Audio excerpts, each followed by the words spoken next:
നിയമസഭാ തെരഞ്ഞെടുപ്പിൽ പാർട്ടിക്കേറ്റത് അപ്രതീക്ഷിത തിരിച്ചടിയെന്ന് CPIM സംസ്ഥാന സെക്രട്ടറി MV ഗോവിന്ദൻ മാസ്റ്റർ. തിരുത്തലുകൾ വരുത്തി പാർട്ടി തിരിച്ചുവരുമെന്നും MV ഗോവിന്ദൻ പറഞ്ഞു.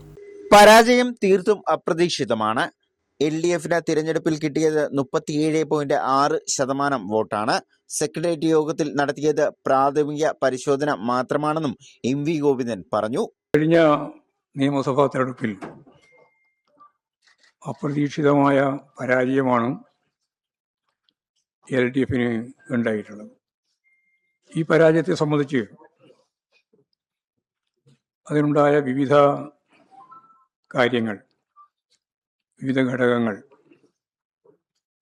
എങ്ങനെയൊക്കെയാണ്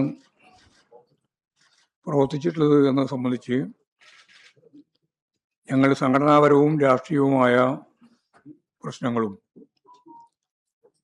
വിവിധ തരത്തിലുള്ള പ്രചാരവേലകൾ നമുക്കെതിരായിട്ട് വന്നിട്ടുള്ള കാര്യങ്ങളും എല്ലാം ഇതിന് ഇടയായിട്ടുണ്ട് എന്നാണ് പാർട്ടി പ്രാഥമികമായിട്ട് കാണുന്നത്.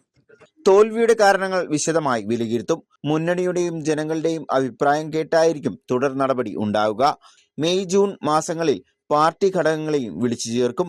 നിർഭയമായും സ്വതന്ത്രമായും അഭിപ്രായം പറയാൻ അവസരമൊരുക്കും. എല്ലാവരെയും കേട്ട ശേഷം വിശകലനവും നടത്തും. തിരുത്തൽ വരുത്തുമെന്നും പാർട്ടി ശക്തമായി തിരിച്ചുവരുമെന്നും MV ഗോവിന്ദൻ വ്യക്തമാക്കി.